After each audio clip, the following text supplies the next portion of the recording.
Hi all, welcome back to more Tarawa. This is my part 15.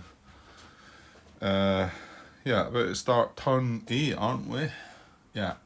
Don't have a lot of time, but might be able to squeeze in a part. If not, it'll be half a part and I can pause it and maybe get back tomorrow. Because I'm probably not going to get as much time at the moment coming up. Anything to talk about? Well, a slight follow up to the question that John Butterfield came and eventually resolved for us regarding the assault action, wasn't it?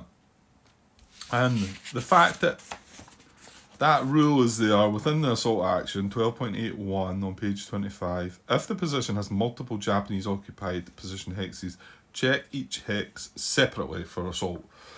So, yeah, I mean, if you think about it, it kind of makes some sense. And I think I'd like to say I brought that up initially. I'm sure I did. It wasn't part of my comment, part of my question on BGG. It wasn't the initial question, but there was a follow-up question that, okay, but if that one moved, would that not be then a single rather than a double? And the fact that it says you check them separately. However, anyway, John Butterfield came and clarified that. However, Martin's had a little follow-up question which hasn't been answered yet. But he says, I take it the redeploy action would still move. So let's just say we had a double purple R, and the units had no US units in their field of fire.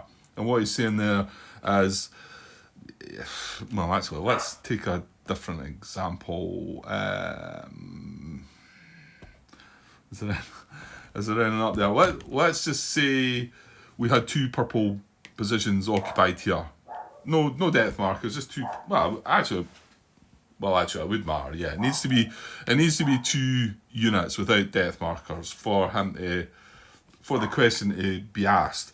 So what he's saying there is, these it would be a double purple R. So, and they would have no US units within their field of fire. Now, there's no rule within the redeploy action that says you check them separately.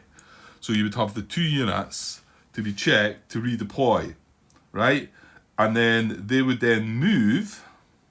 Now, this is the thing. You would have to move, if I'm talking B7 and B8 here, you would take B7 first because it's going right to left. So you would move B7. Now let's just say his closest unit was down here. You would move, in actual fact, B7 would move 1, 2, 3, so it can move down there towards its closest unit. I'm just saying, just say that as the right closest one. Actually, it could well be. And then now you go back and look at this, and here it's only a single position, and the card says it's a double. And this is what Martin's wanting to double check. But it, again, because the assault action does have that extra rule that says that you check them separately, he's assuming that because this doesn't have that rule, you're not checking them separately, you're checking them together. So this would then allowed to carry out the redeploy action too. Now, this unit moved to here, he wouldn't be able to move to here, but he could then maybe move to there and still get closer, you know? So I think that's what Martin was just wanting to double check with, and I'd agree. I think that should work fine. So hopefully John just comes back and just ticks that box and says, yeah, that's fine, because it doesn't have that rule about checking things separately. So I think it's only the assault rule that comes into that one. Okay, let's move on, because like I say, I do not have too much time. We've nothing to land. However, you do need to go through the wading ashore process, Grant. So where are we here? Oh, I've got the flip book at that. So yeah, there's no LVTs to assign. By the way, we've got 3 single step LVTs left. I suppose there's not a lot to land. We've got these. I want to say, is it not these that come in here, and I don't think they're assigned LVTs anyway, they just wade in. And by that time they're getting a 3 hex move anyway, so I think they can reach the beach. But that's assuming we actually get there. Yeah, I don't think there was anything else on my mind. I released the part 13 and 14 today. I didn't see anything. Oh. What I did see, what I did take note of, remember I chose to make this little sort of awkward move to avoid the concentrated target. And, well, you know, in hindsight again, but maybe I should have realised that by concentrating these, this was an 8-3, remember, so this was a heavy, and this was not heavy. And it turns out that this is the one that got hit.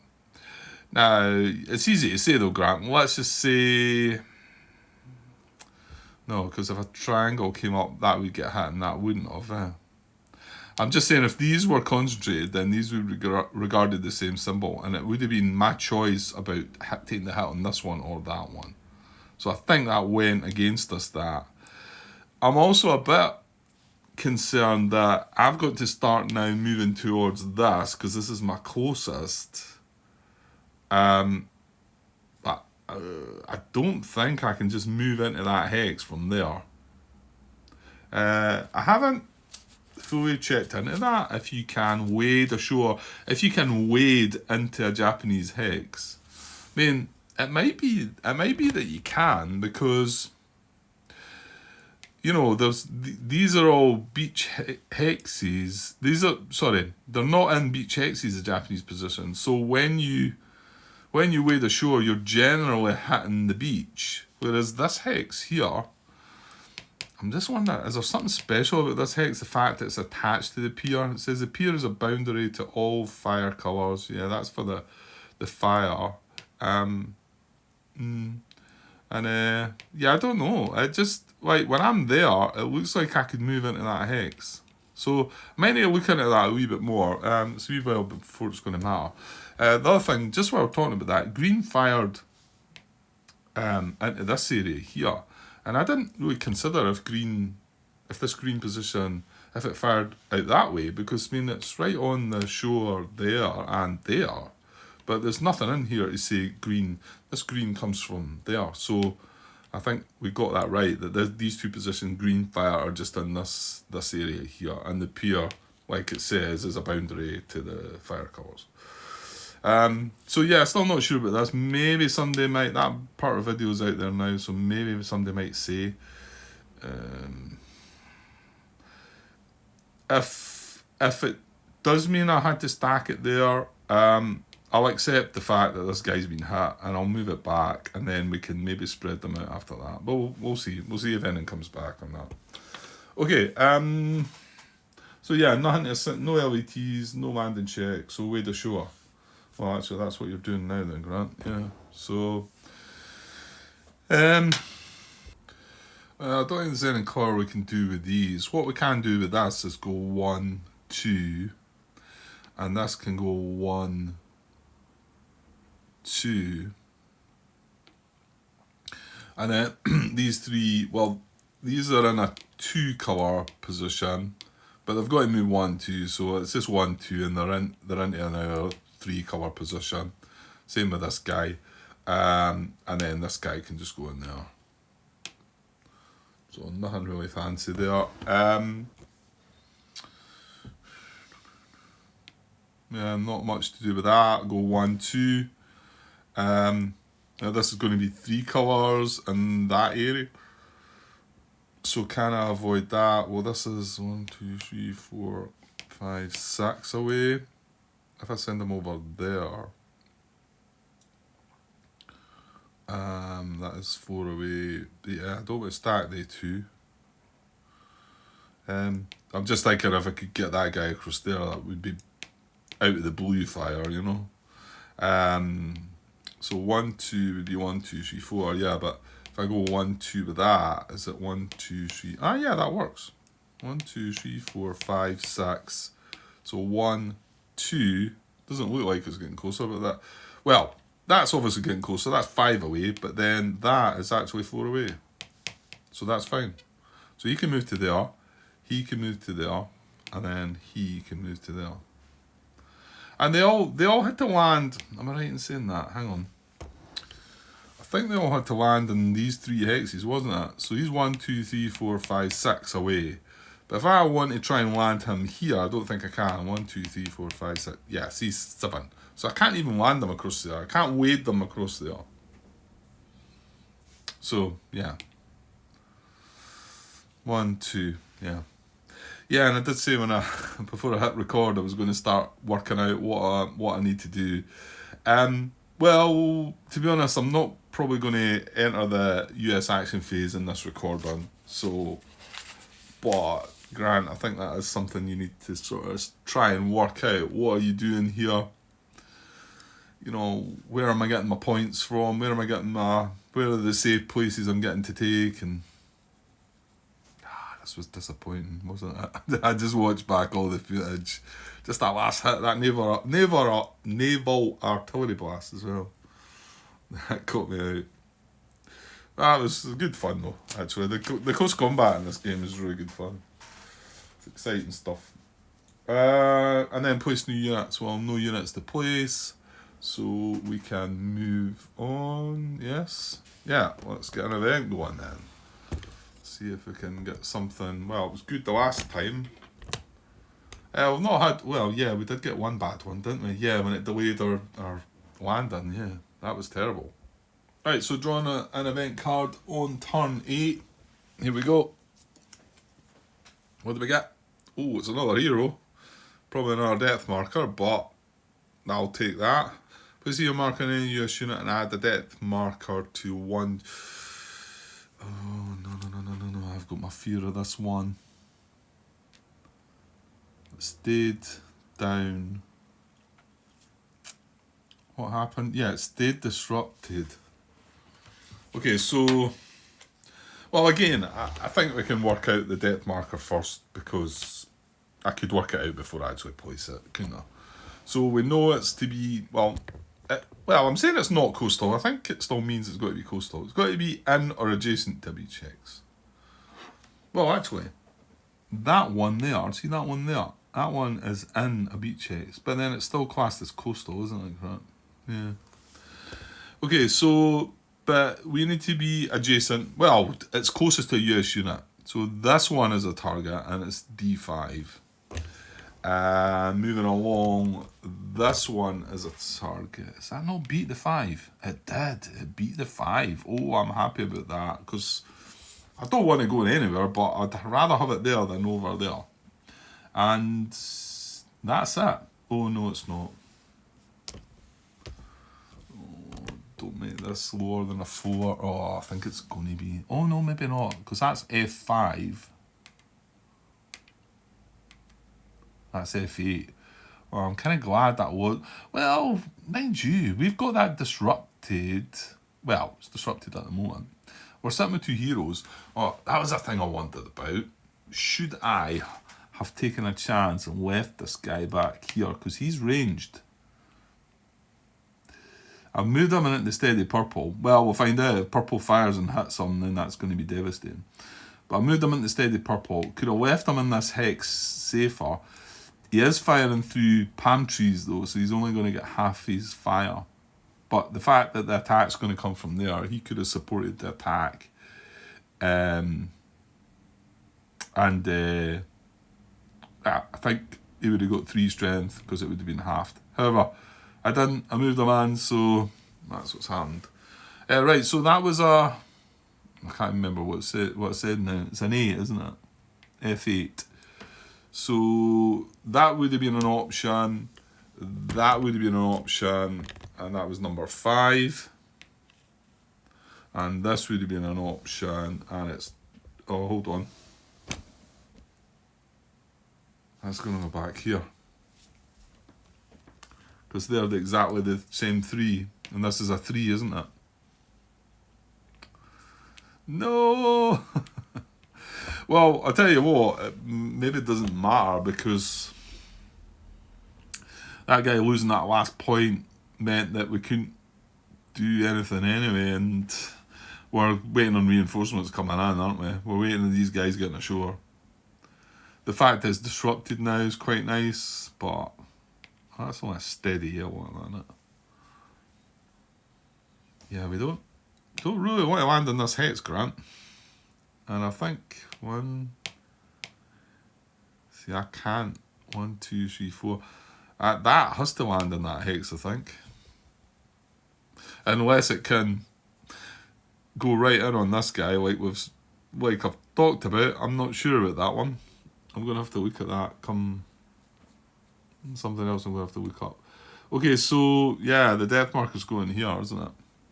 Because we've got 4 possibilities.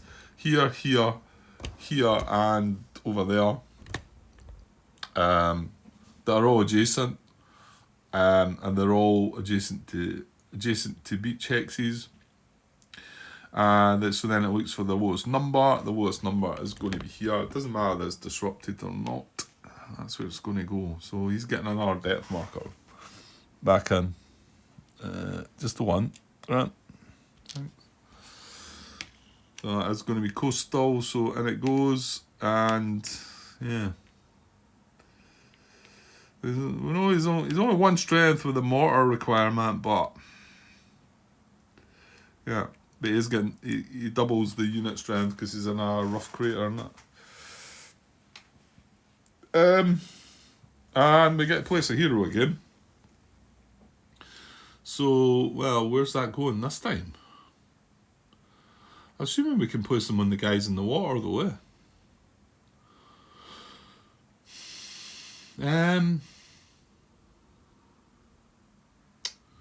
There's not really any great targets along here now, is there? I mean, this is where we don't have the HQ, but so we've got this guy, Okay, the tank.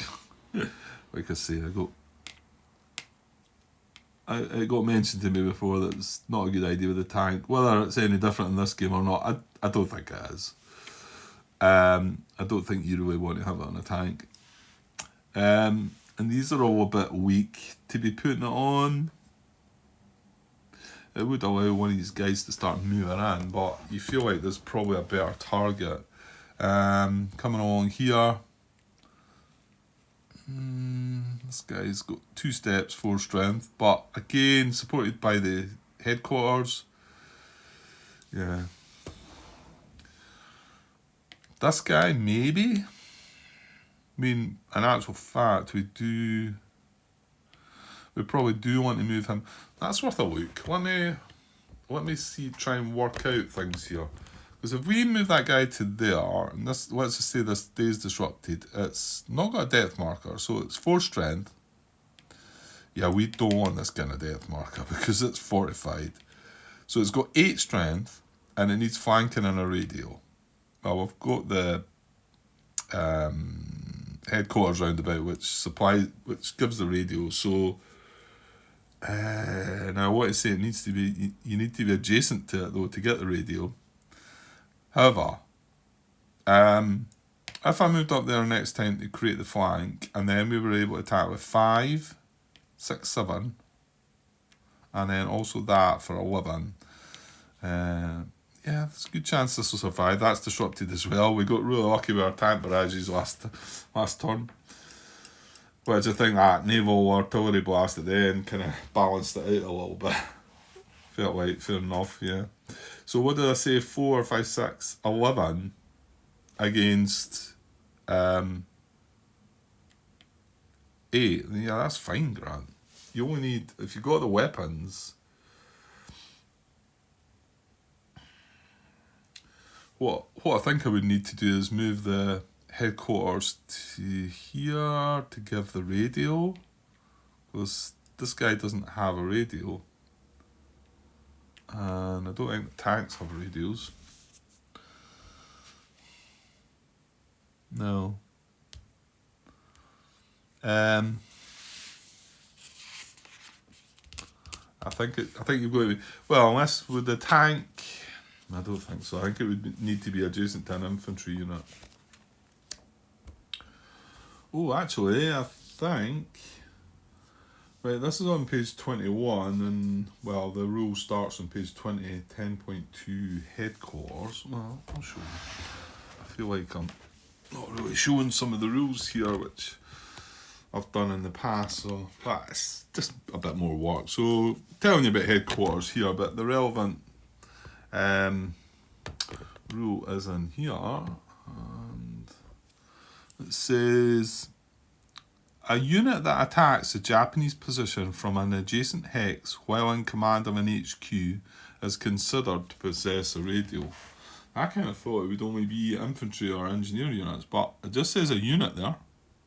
So, if we do get this guy, like I say, into position there, then we've already checked that the tank can supply the flank attack. So we're attacking with 7 there at the moment. Okay, he's going to be 8 with flanking requirement and the radio requirement. Well, we would get the radio because that tank's going to get it. Because it says, unit attacks Japanese position from an adjacent hex. Sorry. It's got to, so it wouldn't give this the radio. It's got to be an adjacent hex to possess the radio while it's in command of an HQ is considered possess a radio. However, that would only give us a 7, but we can give this a free action to join in the attack because it's in command of the headquarters, and that would give us another 4. 11 against 8 would be, and we would have the weapons because we'd be flanking it, and we'd have the radio, and that should be good enough to take it out, shouldn't it? Attack strength greater but not double with the weapons. Unit alone, Japanese defeated. So yeah, and why are we all asking about this? Because we're wondering if we needed that hero placed there. The answer's probably no. So are we just going to put on a guy in the water then, maybe? I don't think there's anything that stops us from doing that, but so let's do that. I've not got any heavy infantry units left. This guy took a hit. What happened to the other one? Oh, that was the other one that landed and got slaughtered, didn't it? Yeah, it lost 2 steps on landing, and then it lost that other step in that last bit of close combat. Then we've got the other. This has dropped a step though, so I'm probably better putting on the one of the 7-2 units. This is coming in. These are coming in on yellow and green fire. Whereas this one's, this is maybe slightly safer, isn't it? And this guy, well, here's the thing. If I do come down here and I'm allowed to go into this hex, maybe that's not a bad place to put it. At the moment, it's only red that's firing into that hex. However, he's going to move closer. He's going to move in here. It's going to be red and blue, so red is going to fire in. Now, once it gets in here, it's just blue, but we've got blue, so is this a good target? Yeah, I think so. Right, I was really trying to see if I could find some information about this hex. There's some post about it, about some unit landing in it. I'm not quite sure. I think Mr. Butterfield comes and asks how was a unit able to actually land with an LVT into that hex. Yeah, I can't. Well, actually, hang on. It could have if it was here and drifted left. Yeah, it could have. So it's in R2C, drifts left, and then lands on the beach. It would land in there. I was out trying to find out if I can wade ashore into a Japanese hex. It's maybe something that's not really been asked or considered, because that is the only hex on the map that it could happen, I believe. Because it's the only position hex that's on the beach, I think. Yeah, all the rest are adjacent to beach hexes. That is the only one that is actually on a beach hex. So it's possibly not even been considered before. Yeah, I don't know, I have the time just now, and I was hoping to maybe turn this into a quick part, but it doesn't look like I'm going to get there, I think. I'm going to have to call it short. But let's get a random hero. And we're going to have Crow.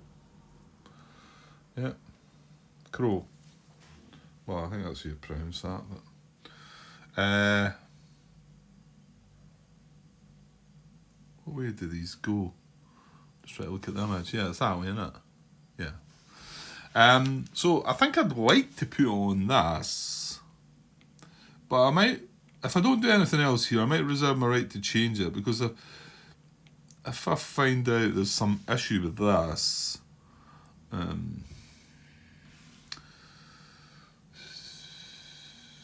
well, that's a point.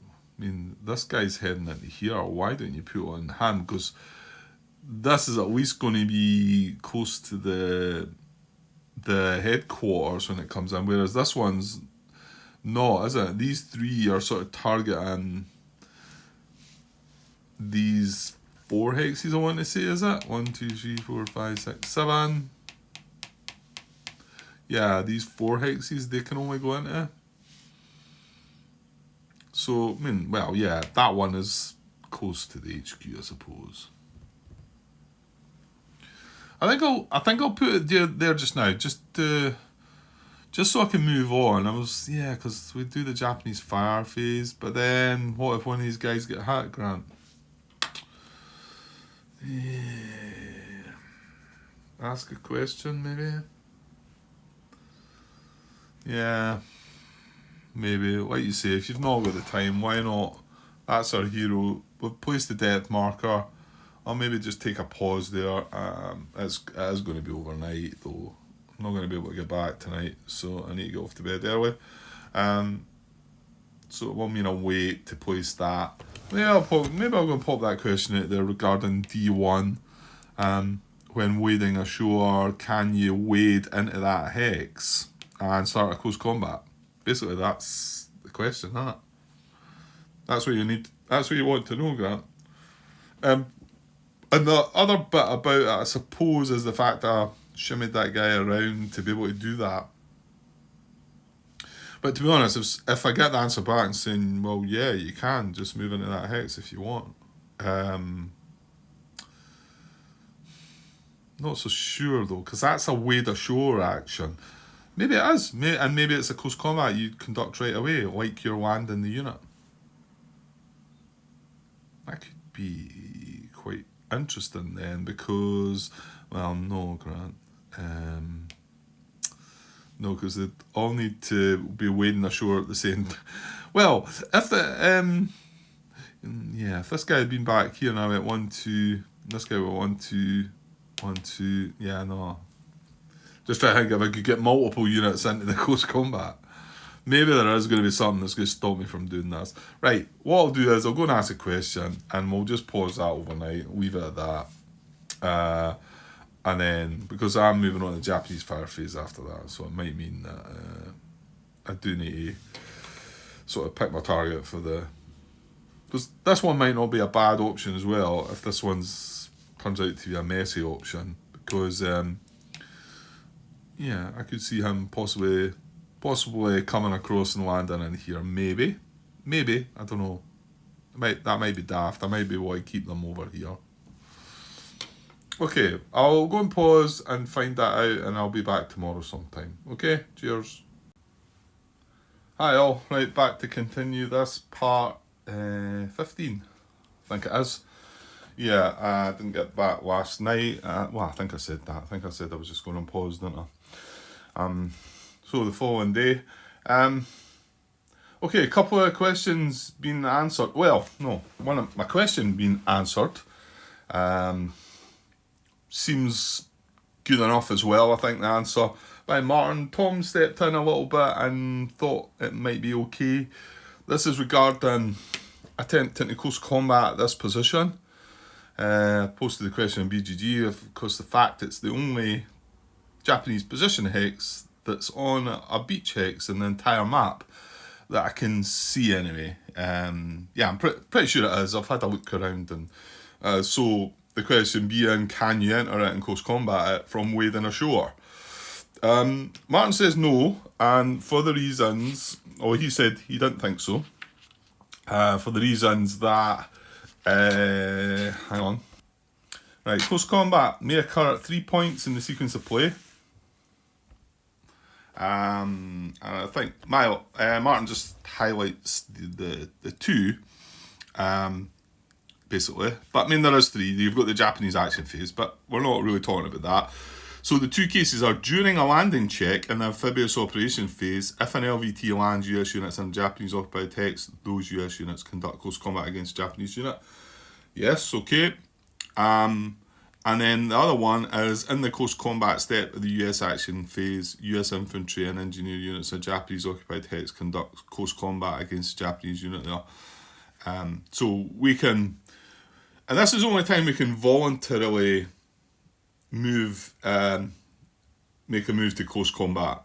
When we move into the hex in that US action phase, this is a kind of involuntary one, and obviously the Japanese coming in at us is not our choice. This isn't a choice either, but it is something that creates a close combat. Now, Tom came back saying that at first he thought, well, that is part of what we're doing, but I mean, I disagree as well, and I think he maybe realised that afterwards, that we're not landing by LVT, even though it's in the amphibious operations phase, we're not landing by LVT, we're just wading ashore. The other point Martin makes is that if the close combat ends by exhaustion, as in we've still got units left, what happens to the US unit? If it came in from here or here, it would mean it's got to go back out in the water and it should be disrupted, and there's none of that stuff in the rules. So I guess Mr. Butterfield would have to come and sort of say something different, but I'm going to go with what Martin's saying there. It seems to make more sense that it's not allowed. Quite surprised it's not been asked before though, but there you go. So we'll leave that one like that. And then also the other, well, it wasn't a question, it was a comment that Martin made about my wading ashore as well. And that was, let's go back to that page. For the background. And yeah, I've just should have went back and had a look at the rule and read it more carefully. And it's in regards to me I was trying to avoid stacking the units to create concentrate fire targets. So I wanted to spread them out, but I was having an awful lot of trouble trying to make myself work closer to the beach, but without stacking them. However, Martin's pointed out to me that I don't need to move 2 hexes closer to the beach. I only need to get closer to the beach within the 2 hexes. And if you read it, that's how it reads. In step 3 of the AOP, move every unit in a water hex 2 hexes in the direction that takes the unit closer to a beach hex. So you need to move it 2 hexes that takes it closer to the beach hex. I mean, I suppose you could maybe read into that and think how I've played it, but no, it just means that you've got to move 2 hexes, and within the 2 hexes you've got to move closer from when you started to where you finish. You've got to become closer to the beach. So you don't need to become 2 hexes closer to beach hex. You can just become 1 hex closer. So fair enough, that is the way it's written, and again there would have to be extra words in there to insist that it had to move 2 hexes closer, and they're not there. So I believe it does make everything that I've done here legal, and I possibly could have done some things differently as well, so that's fine. So as long as we're moving at least 1 hex closer to the beach and we move 2 hexes, so if I want to go 1, 2, or 1, 2, and okay, there are some moves, but you know what I mean. As long as I'm getting at least 1 hex closer, that's fine. Okay, so that does because we left things here with the placement of this hero, and I was wondering about putting it here and thought that might be beneficial if we're going in on top of that unit. But that looks like now we can't do that.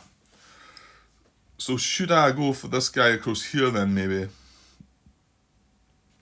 The only thing with this guy, he was getting a good run in, and now we know we can't move into that hex, so we're actually going to have to head for this hex. Now, again, whether I could have still been classing that as the hex that was closest to me, I don't know, because it now looks like I can't move into it.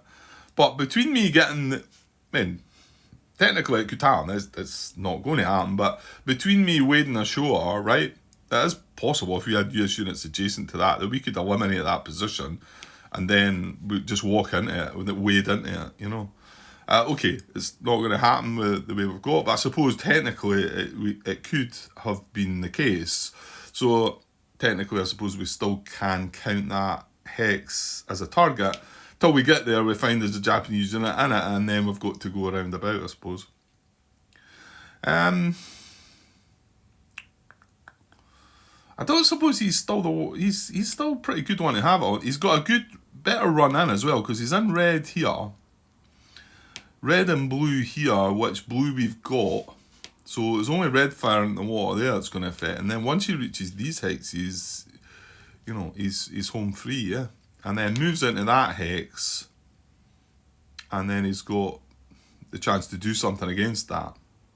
So I think I will, I suppose the other reason for wanting to put on this, I think the main reason for wanting to put on this was it looked like it might be heading close to these guys and not close enough to the headquarters. But doing 1, 2, 3, 4, 5, 6, 7. Yeah, so I mean, I still can move. In fact, can I not move to that hex? Yeah, I can. I can't move to that one. I can move to that hex or that one. So I suppose this could get quite close to the headquarters. I think I'll just go with this one, so we can just get on with things. So we'll go with that guy. And like I say, I don't think there's an issue with putting them on guys in the water. Possible I should have a glance at the rule, but it's not. It certainly doesn't sound like a rule that's jumping out saying no, you can't do that. Hang on. Yeah, the bit in Heroes just says place it on US unit of your choice. There's certainly, like I say, nothing that sticks out. I think I would recall if there'd be some restriction on that, although it's possible. Right, so we did play the depth mark, place a depth marker. It went back, it went back to this guy again, didn't it? The one that we just removed. And that's, I suppose, the Heroes. So that is our event out the way. So now we're moving on to the Japanese Fire card, Japanese Fire phase. And let's just push on, because my battery's actually run out. I came up, it wasn't plugged in, so... But I think I've got maybe 30 minutes already, so that's another 10 minutes. So if I can get through this Japanese Fire phase, maybe that would finish the part, and then we can come back to US action phase later on. So yeah, let's, sorry, swinging about there. Let's do that. Now, no extra letters. We have the A, the R, and the M letter, the actions, and we're good to go. Just tidying some things up there. They're a bit messy. Right, okay, let's do it. So we do have artillery. Again, well, I'll tell you what, 9 of any sounds... Well, if there is 12, right away, they're not getting this one, even though I've not destroyed it. There's one there that's not occupied. That's 2, and I know that we've destroyed 2. So if there are 12 in total, then they're only going to have 8. So we might be getting away with that one. Oh, look at no doubles at all. And we've got the M and the R action. I think this is bad. I think the fact there's no doubles. Well, we had a good card. I think we had a good card last time, so... Right, let's go. So we've got... Yeah, the P is not involved, so that's just a yellow fire. Red with the M and green with the R. And like I say, no doubles, so... Not a good set there. So, well, this... Right, hang on. Let's start here. This is in purple. Purple's... No. Right, hang on. Right, sorry about that. Phone call. Where were we? I don't think we'd started looking yet, had we? So yellow, red, green. That's purple. That is green. Occupied but coastal. So won't do anything. Turns 1 to 10. Is that right? Oh. Yeah. If no use units in field of fire. Yeah, it won't do anything. 1 to 10. This is brown, not on the card. This is purple, not on the card. Oh, I've got green again, haven't we? That guy's in trouble again, I think. So empty positions here. No, it's not empty green. Oh, wait a minute. Well, there's an empty red within 2. Well, when I say empty, we're occupying it. What would that do? It's a coastal position, and it's got the M action. If it's unoccupied, it's no action anyway. Coastal. If it's unoccupied inland, it would muster. Place a reserve unit in position. But I'll just leave that one there. I'm not sure if the fact we've got one position hex off the position group occupied, does that mean this is unoccupied? You would have to kind of think no, eh? In fact, that's one of the 3 positions, because that's another one there, isn't it? Okay. Well, I need to look into that one, I think, but if anybody wants to confirm that one for me there. I mean, if it was a Japanese unit in this hex, these would be classed as occupied, so is it not? Well, it might not be the same, Grant. There is a difference. There sounds like there's a difference between the 2. However, anyway, it's a no action for the M action there, anyway, the 2 red positions. This is blue, this is unoccupied yellow, but nothing doing. This is an unoccupied red that's inland, but it needs to be within 2, so nothing doing. This is a yellow that's going to fire. What have we got in the card? A triangle. So he's just normal. Fortunately, we're in steady yellow there. That's a diamond. That's a diamond, which is in yellow, but yeah, green's going to bash him about anyway, I think. And hang on, what about down in the water here?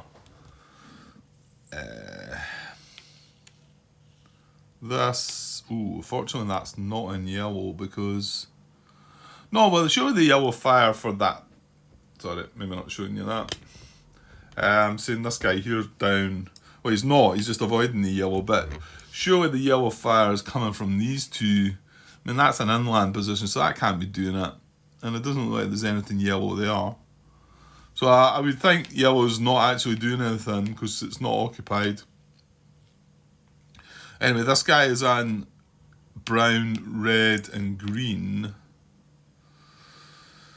So, well, actually. Oh, I tell you what, he's a diamond, thankfully. He's a diamond, yeah, because he would have been... Because I think that green's going to hit that guy again and then look for something else. And... Oh, hang on. They're circles. That's a diamond as well. There's no triangles here. Because that green actually comes way out to here. So it covers all the 4 guys. But I've got 2 circles and 2 diamonds. So that's fortunate. So, yeah, the symbol's working well for me at the moment. But, yeah, wait till we get along the other end. So, green with the R... occupied and units in field of fire. It's a coastal position. So it's going to resupply if there's no depth marker. If there is a depth marker, it's going to fire. Yeah. So it's going to fire, hit this guy. Well, he's not going to be disrupted anymore with a hit. So he takes a hit. That's him down to 1 step. Then, because he's got depth, he would like to hit something else, but that's not in green. And like I've just said, yes, it would fire down. There's a green border there to there. So it would fire in all this area here, but yeah, no triangles. So got lucky there, I suppose. Right, blue up there, brown here, purple, Yellow. Well, the P action is not applicable, so it's not going to do anything. No US units in field of fire anyway. This is moved out of green, didn't it? It's moved into blue. We got brown here, not on the card. Right, so we got some red here. This position groups both got red in it, and they've got the M action. This is a tank that's sitting in red, but doesn't have the symbol. And again, the red fire out into the water as there's no triangle. However, we need to look at this. So these are coastal positions, and they have a US unit in field of fire with the M. So it says fire with machine guns, C6.31 and fire chart.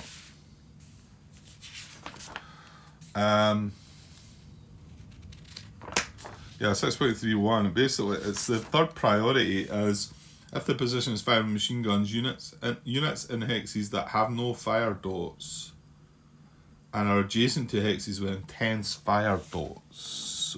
Okay, that's all he's going to do then, is it? Yeah. So yeah, basically, if I had a unit in here, then it would stretch to there. Because this is an intense red, that would stretch to there. But these are all steady red, so even that one's steady, it's not intense, so I can't stretch to there. Even if I could, this is still a circle anyway. So don't think we're getting nothing from that either. This is yellow, just normal fire, and we've got nothing in yellow. Red up here with the M action. Coastal, not US units in field of fire. Now that's going to do mortar fire, but it's within 4 hexes. So I don't think it's going to hit anybody either. Yeah, there's nobody within 4, so let's just glance at that one in the book. Mortar action. Eligible position, occupied position with no US units in field of fire. Japanese unit of fire, mortar shells at US units beyond its field of fire, but within the position's mortar range of 4 hexes. All land and water hexes within 4 hexes may be hit. Right, so no, we're not within 4 hexes. Okay, so moving along a little bit more, we've got this tank that's in purple. We've got a green position here. No US units in its field of fire with the R action.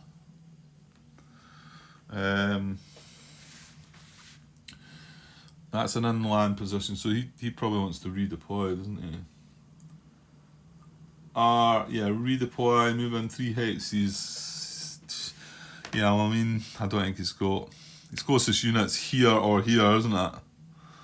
So he can't move, and they don't switch places. It's just the tank one. At least I don't think they do. They don't, crap. Redeploy.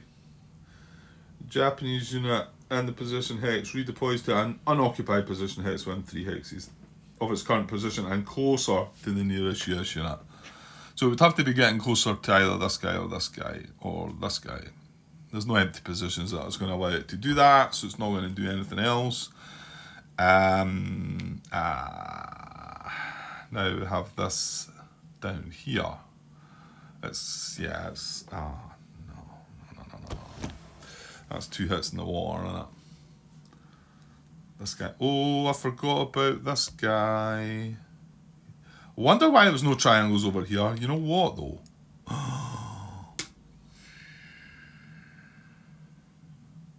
Well, hang on. What were they doing? What was the red doing?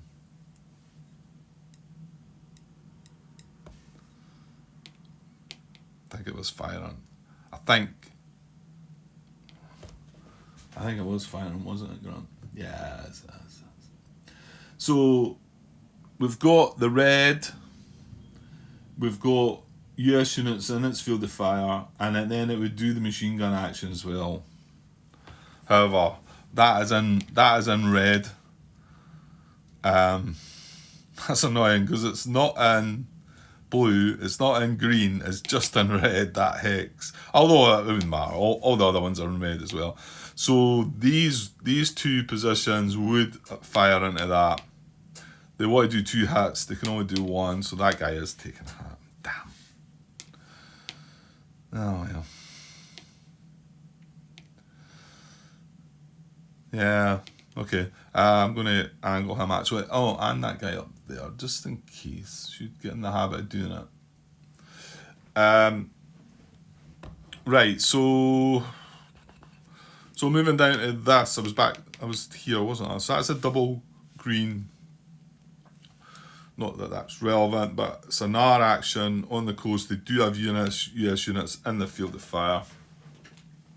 Coastal R, US units in field of fire. Yeah, it would place a depth marker. If not, it's going to fire. So it's going to hit 2 things. It's going to hit that and that, I think.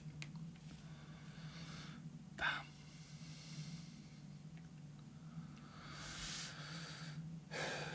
Yeah, as well. I was going to hit that one first because that one's got the most steps, and then it's going to hit that triangle next.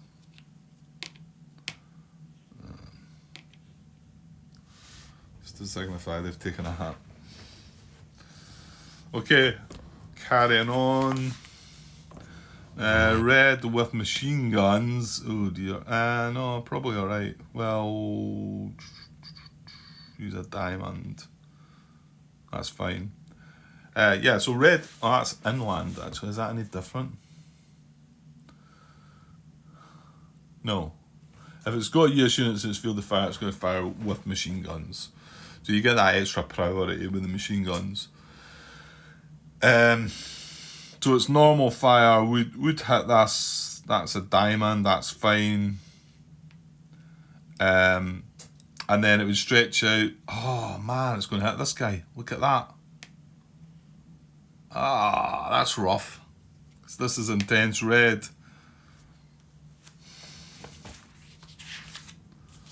That's a nasty one. Those machine guns. Does it not tell you in here the lettered actions?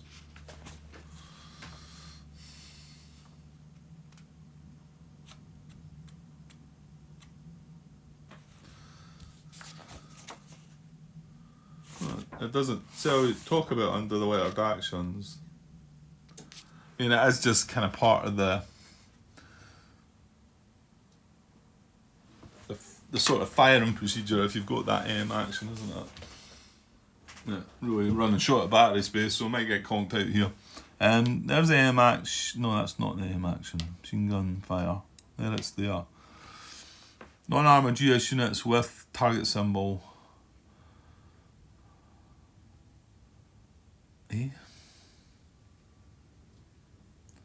Fire by revealed position. Oh. Okay, so the machine gun fire, it's only going to disrupt. It's only going to disrupt if it's revealed. It would lose a step if it's unrevealed. Yeah. Okay. Oh, it's unrevealed. So we are losing the step. Damn. Yeah, so this is going to fire. It's got... Oh, hold on here. Yeah, no, that's right, Grant. Because its priorities would be intense. It's nothing intense. It's nothing that can hit in steady. I mean, that's not got the right symbol, so it can't hit that in steady. So then it looks at priority 3, because it's got the machine gun. It can hit this, which is one hex beyond. It's adjacent to an intense fire hex if you've got the M action. It's by an unrevealed position, so non-armoured US units with a target symbol lose a step. He is dead. That's rough. Yeah, I mean, he was just sitting there holding that position, but that was kind of good. Right, let's quickly try and get through this before my battery goes. So that was this guy. Coming across the other side. Brown's not in the car, purple's not in the car, purple, blue, no. Yellow is just going to do normal fire, nothing within its field of fire. Purple. unoccupied green, not within 2. This is unoccupied green, not within 2 either, so that's fine. Unoccupied red, not within 2. What is that? This is in blue, so that's going to stay disrupted. It's kind of good. This one's going to undisrupt, and the brown's going to stay down as well, which is pretty good. This is purple. Brown doesn't apply. Yeah, all good there. Empty yellow, empty red, not within 2. Sorry, that's not empty red, Grant. That's occupied red, but it's coastal. That's going to mortar fire. How about 1, 2, 3, 4? It's not going to reach anything, so that's fine. Yellow just firing. Unoccupied red doesn't apply. Well, it's not within 2. No brown. Green. Oh no, green coastal won't redeploy. No. Okay. I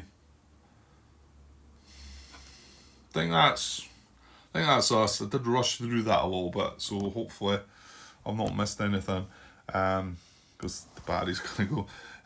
Let me pause and have a quick look regarding artillery positions, because we need 9. Okay, we are good here.